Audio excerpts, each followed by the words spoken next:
6 months ago, I made the most terrifying decision of my life. I quit my job. I sold everything I owned. I bought a one-way ticket train from Chicago to Nashville with $8,000 in my pocket and a dream that everyone told me was foolish. For 10 years, I'd worked in finance. A good job, good salary, good benefits. I was miserable every single day. My fiancée left me because, as she put it, "You don't have courage, Dylan. I know you have dreams, desires, but you just exist. Just keep doing whatever people tell you to do. You are a people pleaser." She was right. So I decided to start living. I was going to Nashville to open a music venue, a real one, where artists could play and people could feel something. But as I sat on that train, watching Chicago disappear behind me, I was paralyzed with fear. What if I was making the biggest mistake of my life? What if I failed? What if everyone was right and I was just a dreamer with no talent? Then, over the course of 8 hours, I met 3 strangers. This is the story of that night, and how a midnight train going anywhere became the journey that saved my life. Before we dive in, have you ever made a terrifying leap into the unknown? Or had a stranger say exactly what you needed to hear at exactly the right moment? Share your thoughts in the comments below. And if you love stories about chasing dreams, midnight trains, and the courage to start over, please subscribe so you don't miss our next one. Now let me tell you about the longest 8 hours of my life. I was sitting in my Chicago apartment surrounded by empty boxes, holding a train ticket and questioning every decision I'd ever made. The apartment was empty. I'd sold the furniture, donated the books, packed what little I was keeping into 2 bags and a guitar case. The guitar had been my father's. He died when I was 19, never taught me to play, died before he got the chance. But I'd kept it for 13 years. Moved it from apartment to apartment, never opened the case. I was bringing it to Nashville. Maybe I'd finally learn. Maybe it would just sit in another corner gathering dust. But it felt important to bring it. My phone rang. My mother. I almost didn't answer. "Dylan, you have time to change your mind." "I'm not changing my mind, Mom." "You had a good job. A career. Brenda was a lovely girl." "Brenda left me, Mom, 6 months ago. Because you were obsessed with this ridiculous idea. Opening a bar? You've never run a business. You don't even play music." "Mom, she left me because I spent years wanting it without the courage to chase it. And it's not a bar. It's a music venue. A place where artists can actually perform and—" "It's a fantasy, Dylan. You're 32 years old. You need to grow up." I looked around the empty apartment, at the life I'd dismantled. "I have to go. The train leaves in a few hours." "Dylan, please." "I love you, Mom. I'll call when I get there." I hung up. Then I sat on the floor of my empty apartment and asked myself the question I'd been avoiding for weeks. What if she's right? Chicago Union Station. 11:30 p.m. I arrived early, too nervous to sit at home. The station was quieter than during the day but still alive. A few dozen people scattered across benches, some sleeping, some staring at phones, some like me, just waiting. I found a bench near track 7, set my bags down, guitar case propped against my leg. A man sat down next to me, 50s, rumpled suit, smoking even though he wasn't supposed to. "You look like you're running away from something," he said. "I'm not running away. I'm running toward something." He laughed. "What's the difference?" I didn't have an answer. He took a drag. "Let me guess. Quit your job? Chasing some dream? Girl problems? All of the above. And now you're wondering if you're an idiot." "Pretty much." He nodded. "You probably are, but at least you're trying. Most people just wonder what if for their whole lives." He stubbed out the cigarette. "Good luck, kid." He walked away. The announcement came over the speakers. Amtrak Train 59 to Nashville, now boarding on track 7. This was it. I stood, grabbed my bags, walked toward the platform. At the door of the train, I stopped, turned around, looked back at the station, at Chicago, at everything I was leaving behind. I could still go home, Call my old boss, apologize, get my job back. Tell everyone I'd had a moment of insanity, but I was better now. It would be easy. It would be safe. It would be suffocating. I stepped onto the train. The overnight train from Chicago to Nashville takes about 8 hours. Departure at 11:47 p.m. Arrival at 7:30 a.m. I found my seat, coach class, window. The car was maybe a third full. Not many people take midnight trains on a Tuesday. I put my guitar in the overhead compartment, shoved my backpack under the seat, sat down. The train lurched forward. 11:47 p.m. exactly. Chicago began sliding past the window. Buildings, lights, streets I'd driven 1,000 times. And then we were out of the city, into darkness, heading south. I pulled out my laptop, opened the document I'd read 100 times. Olson Music House Business Plan. I'd spent 6 months on this plan. Research, numbers, projections, location scouting, everything. On paper, it made sense. Nashville was growing. Live music venues were thriving. I had enough money to lease a small space, do basic renovations, and operate for 6 months while building a customer base.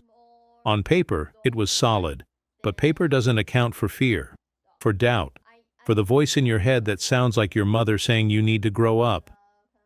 I closed the laptop, stared out the window at the darkness rushing by. What the hell was I doing? The first stop was Champaign, Illinois. 12:30 a.m. I wasn't paying attention, just staring out the window, lost in my own anxiety. The train slowed, stopped. A few people got off, a few got on. One of them sat across from me. I glanced over. A woman, mid-20s, purple streaks in her dark hair, wearing a vintage denim jacket covered in pins and patches. And on her back, a beat-up acoustic guitar. She set the guitar down carefully, pulled out her phone, then seemed to think better of it and put the phone away. Instead, she picked up the guitar, started tuning it, quietly, barely audible. I watched her fingers work, confident, practiced. She noticed me looking, smiled. "Sorry, bad habit. I'm constantly tuning." "No, it's fine. You play professionally?" She laughed. "If you count street corners as professional, then yes." "You're a busker?" "Guilty. Street musician. Starving artist. Whatever you want to call it." She extended her hand. "Grace? Grace Todd? Dylan Olson."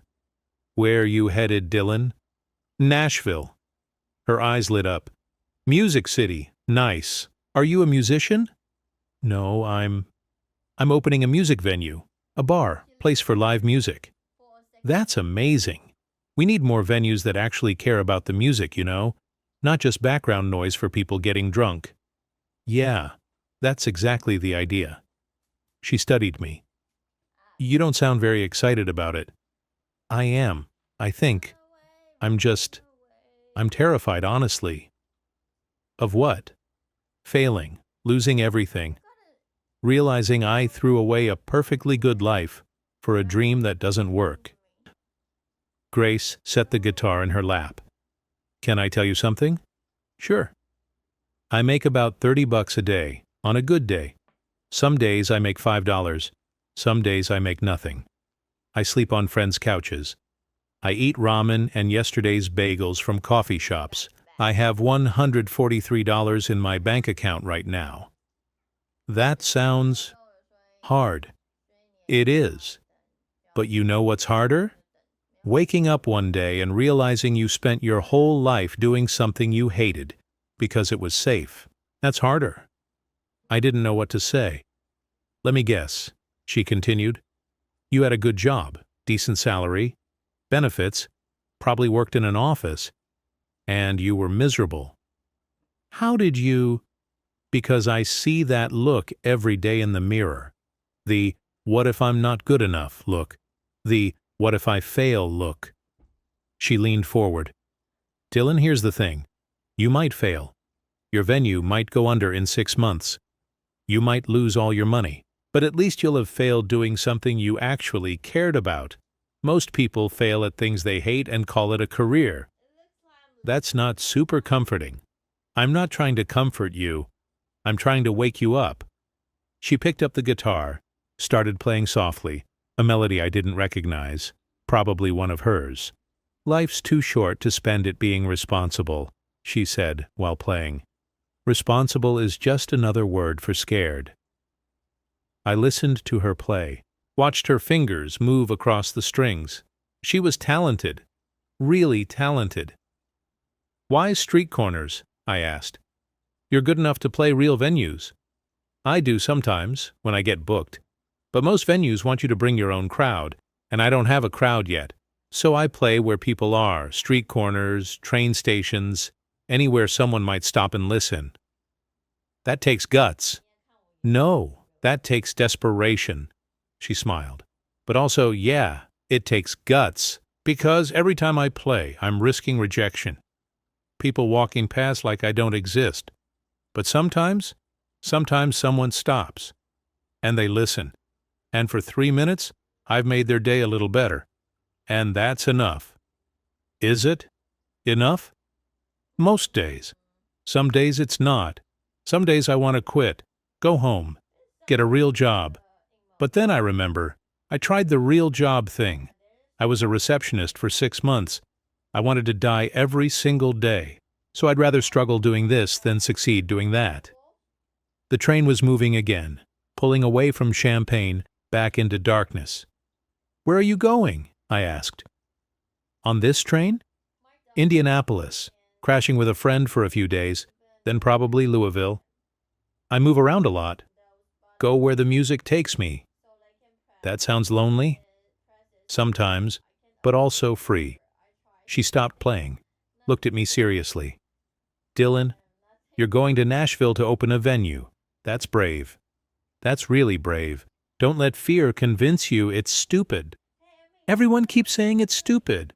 Everyone who's too scared to chase their own dreams. Don't listen to them." She started playing again.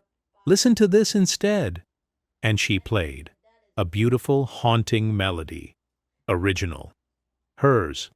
I closed my eyes and listened. For the first time in months, I felt something other than fear.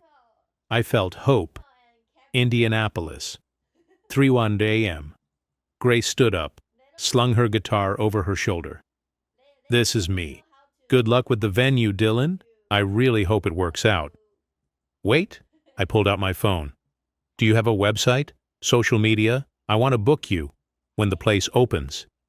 She smiled, pulled a pen from her jacket, wrote a phone number on a napkin. "Hit me up when you're ready. I'll play your opening night. Consider it karma." Thank you. For everything. For the conversation. Thank you for listening. Most people don't. She headed toward the door, then turned back. "Dylan?" "Yeah?" "Don't give up. The world has enough people who gave up. Be one of the ones who didn't." Then she was gone. I watched through the window as she walked across the platform. Guitar on her back, alone, heading into a city at 3 a.m. with $143 and a dream. And I thought, if she can do that, what's my excuse? I carefully folded the napkin with her number, put it in my wallet. The train sat in Indianapolis for 15 minutes. A few people got off. A few got on.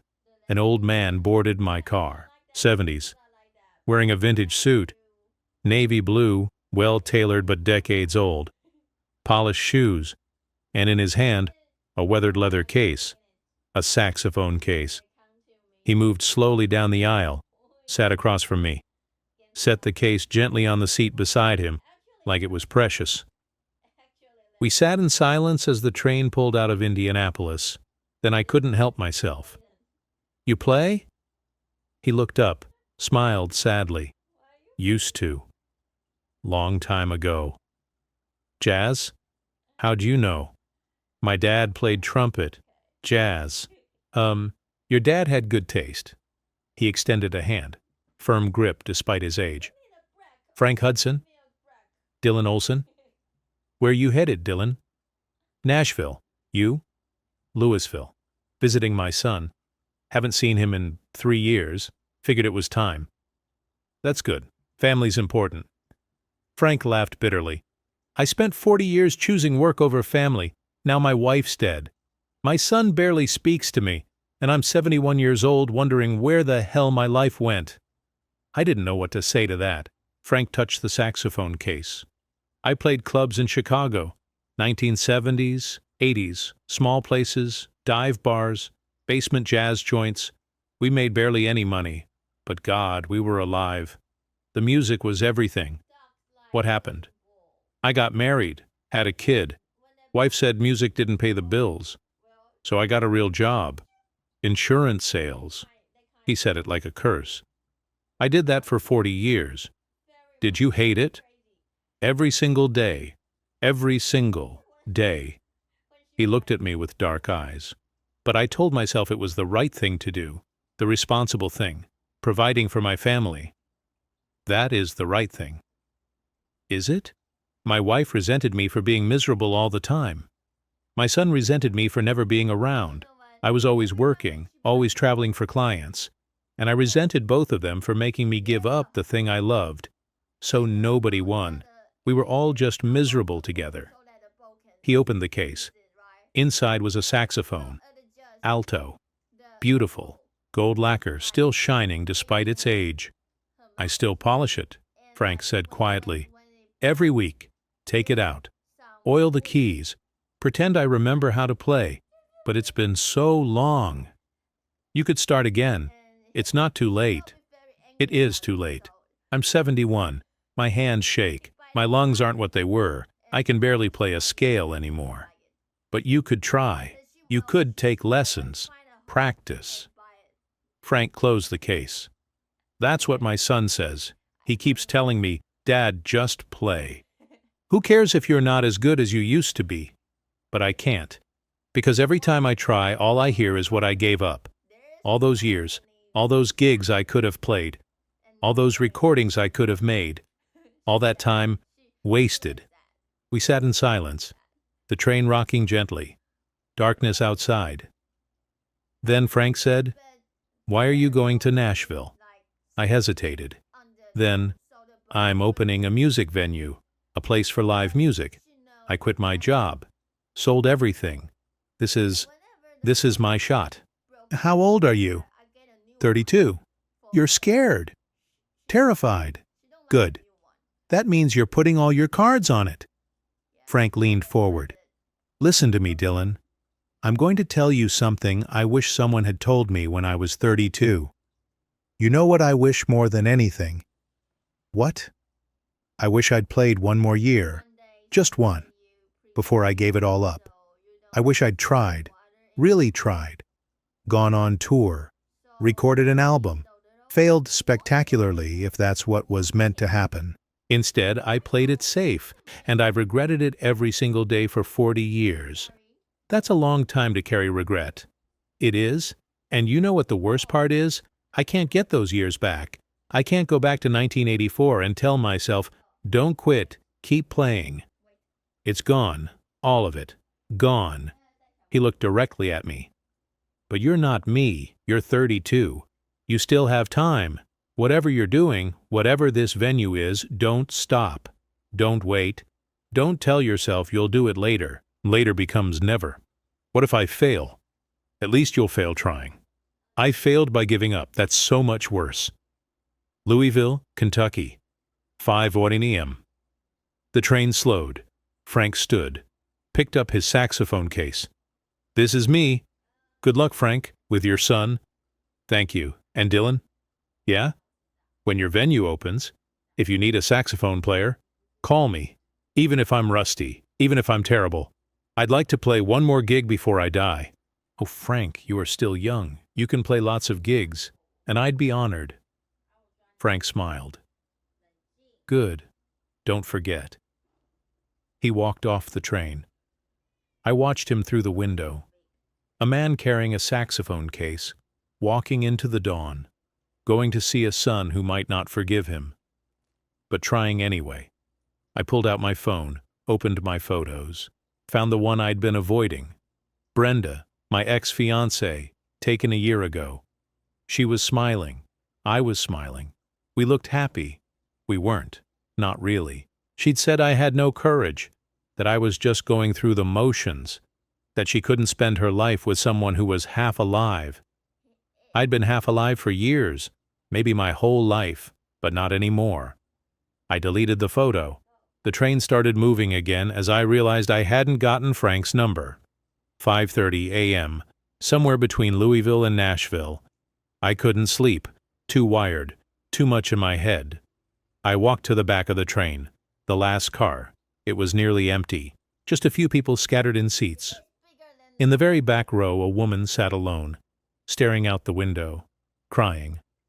I almost turned around, didn't want to intrude, but something stopped me.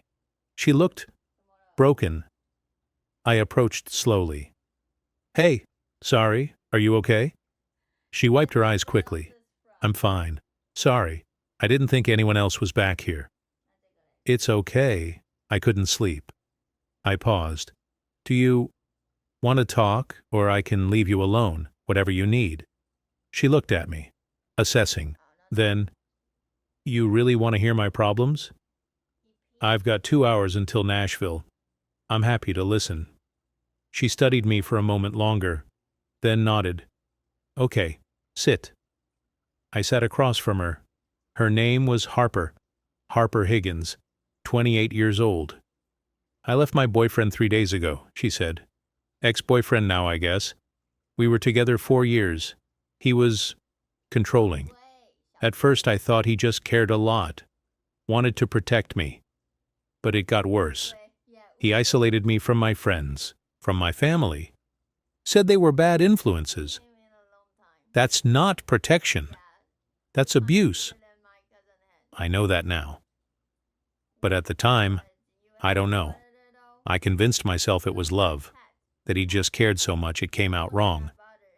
When did it get physical?" She looked surprised. "How did you know it got physical?" "Because it always does. Control escalates." She nodded. 2 years in. First time he shoved me. Said it was an accident, that I'd startled him. I believed him. Then it happened again. And again. By the end, he was hitting me regularly, but always where people wouldn't see. Arms, stomach, back. "Why didn't you leave sooner?" "Because I was scared. He said if I left, I'd have nothing. No money. He controlled all our finances. No place to go. I'd lost touch with everyone. No one would want me. I was damaged goods, according to him, and part of me believed him." "What changed?" Her hand went to her cheek. Instinctive. 3 days ago, he hit me, in the face, split my lip, and I looked in the mirror and didn't recognize the woman looking back at me. And I thought, if I don't leave now, I never will. So I waited until he left for work, packed one bag, and walked out. "Where are you going?" "Nashville. My sister lives there. I haven't talked to her in 2 years. He didn't let me, but I called yesterday. She said I could stay as long as I need." "That's good. That's really good." "Is it? Because I have $86. No job, no plan. I'm terrified." "Huh?" "But you left. That's the hardest part." "It feels like leaving was the easy part. Now I have to figure out how to actually live, how to survive, how to not go back." "You won't go back." "How do you know?" "Because you're on this train, and you called your sister. Because you left when it would have been easier to stay. That takes strength." She laughed bitterly. "I don't feel strong. I feel like I'm falling apart." "Strength isn't not being scared. It's being scared and doing it anyway." She wiped her eyes again. "Why are you being so nice to me? You don't even know me." "Because you need someone to be nice to you. And because—" I paused. "Because I'm terrified too." "Of what?" "I quit my job 2 weeks ago, sold everything I own. I'm going to Nashville to open a music venue even though I've never run a business in my life. And I'm not even a musician. I have $8,000 in a dream. And I'm fucking terrified I'm making the biggest mistake of my life." "Then why are you doing it?" I smiled. 2 people tonight, strangers on this train, told me the same thing. Don't give up. Don't play it safe. Don't spend your life wishing you'd tried. And I realize they're right. I've spent 32 years playing it safe, and I've been miserable. So I'm done being safe. Harper looked at me for a long time. Then she said, "Do you think we're brave or stupid?" "I may be both, but I'm sure you are brave." She smiled for the first time. "You're right. About everything. I did the hard thing. I left. Now I just have to keep going." Same. We sat in silence. The sun was rising outside, orange and pink streaks across the sky. Nashville was close now. 7:30 a.m. Nashville Union Station. The train slowed, pulled into the station. I grabbed my bags, my guitar, stood in the aisle. Harper was next to me. "Thank you for listening and caring. Good luck with the venue. Good luck with everything. With your sister, with starting over." Starting over. She smiled. I like the sound of that. We stepped off the train together, onto the platform. Nashville morning, clear blue sky. Harper's sister was waiting. She ran forward, hugged Harper so tightly they almost fell over. "I'm so glad you're safe," the sister said. "I'm so glad you called." Harper was crying. "Me too." I walked past them, gave them privacy, headed toward the station exit. At the door I stopped, turned back, looked at the train. It was just a train, metal and steel, but it had carried me from one life to another. From fear to, not fearlessness, but action despite fear. The conductor was on the platform. Older man, maybe 50s, he saw me looking, nodded. I nodded back. He called out, "First time in Nashville?" "Yeah." "Good luck, son. Whatever you came here for, I hope you find it." "Me too." I turned, walked out of the station, into Nashville, into sunlight, into uncertainty, into possibility. 6 months later, Olson Music House.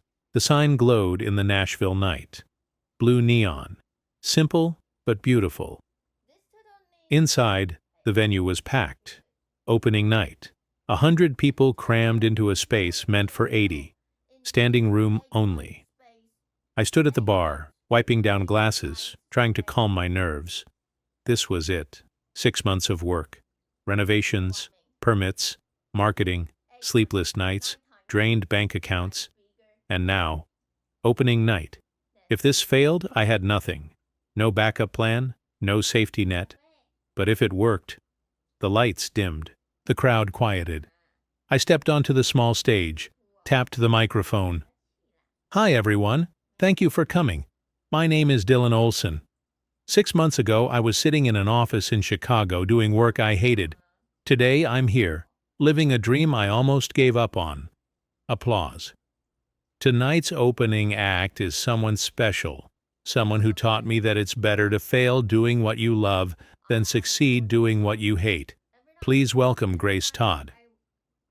Grace walked onto the stage, guitar slung over her shoulder, hair still streaked with purple, smiling. She sat on a stool, adjusted the microphone, started playing. The room fell silent. Her voice filled the space, raw, honest, beautiful. I stood at the back, watching, proud. Someone tapped my shoulder. I turned. An old man stood there, navy suit, weathered leather case in his hand. "Frank?" "Surprise." He smiled. "My son moved here last month. We're working things out, slowly. And I heard about a new music venue opening. Thought I'd check it out." "I'm so glad you came." "Me too." "And Dylan?" "Yeah? I've been taking lessons. Twice a week? I'm rusty as hell, but I'm playing again. For the first time in 40 years, I'm playing again." "That's amazing." "It's because of that conversation on the train. It woke something up in me, reminded me it's not too late." He tapped the case. "So if you ever need a saxophone player, I'd be honored." Seriously, I meant what I said on the train. "Good." Because I meant it too. 11 p.m., last song of the night, Grace finishing her set. The crowd was buzzing, energy high, success. I stepped outside for air, leaned against the brick wall. Nashville night, Music drifting from every direction. Dylan! I turned. A woman stood there, late 20s. Familiar. Harper? Oh my God, it is you. She smiled. I live 3 blocks from here. Saw the flyers. Had to come see if it was the same Dylan from the train. How are you? Are you okay? I'm good, really good. Got a job at a coffee shop around the corner. Tiny apartment, but it's mine. I'm safe, and I'm happy. I'm so glad. And you did it. She looked at the sign. Olson Music House. You actually did it. 6 months of chaos. But yeah, opening night was tonight. I heard the music from my apartment. Sounded incredible. Grace Todd is amazing, by the way. Where'd you find her? On the train, that same night. She was the first person I met. Harper smiled. Of course she was. Life has a sense of timing, doesn't it? It really does. We stood in comfortable silence for a moment. Nashville night sounds around us. Distant music. Laughter from a bar down the street. Then Harper said, Dylan, you know what? That conversation on the train. When I was crying and you sat down. I was thinking about going back to him. Calling. Apologizing. Because starting over felt impossible. But you reminded me why I left. You reminded me I was brave. And I've thought about that conversation almost every day since. We helped each other. We did. Harper shifted her weight. A little nervous. So, this might be forward, and you can absolutely say no, but would you want to get coffee sometime? I mean, I work at a coffee shop, so I can get us a discount. She laughed. That sounded better in my head. I smiled. I'd like that. I'd really like that. Yeah? Yeah, I've been so buried in getting this place open that I haven't really, connected with anyone. It'd be nice to talk to someone who gets it. Someone who took the same leap. Exactly. She pulled out her phone. Here, put your number in. I'll text you. Maybe this week, if you're not too swamped with the venue. I took her phone, added my contact, handed it back. This week sounds perfect. Good. She smiled, a little shy, a little hopeful. I should let you get back. I'm sure you have a million things to do. Probably, but I'm glad you came. I'm glad you're doing well. I'm glad you are too. She smiled, waved, walked down the street. I watched her go, feeling something I hadn't felt in a long time. Not just hope for the venue, not just pride in what I'd built, but possibility for something more, for connection, for maybe eventually something real with someone who understood what it took to start over. 1 a.m. Venue closed. Everyone gone. I stood alone on the street, looking up at the sign. Olson Music House. My phone buzzed. Text from an unknown number. Saw photos of your opening on Instagram. Place looks amazing. Congrats. Brenda. I read it, then put my phone away without responding. I didn't need her approval anymore. Didn't need anyone's approval. I'd done it. I'd chased the dream. I'd taken the risk. And it worked. I thought about the train, about Grace and Frank and Harper. 3 strangers who changed my life in 8 hours. Grace, who taught me that living with passion beats dying with security. Frank, who taught me that regret for not trying is worse than regret for failing. Harper, who taught me that courage isn't fearlessness. It's action despite fear. So I walked home. Through Nashville streets, music everywhere. For the first time in my life, I was exactly where I was supposed to be. Not because the path was easy, but because I didn't stop believing it was possible. Have you ever taken a leap into the unknown that terrified you? Or had a stranger say exactly what you needed to hear at the perfect moment? Share your story in the comments below. If this story about midnight trains, chasing dreams, and finding courage in unexpected places touched your heart, please hit that like button and subscribe for more meaningful stories every day. Don't forget to click the notification bell so you never miss our next inspiring tale. Thanks for watching.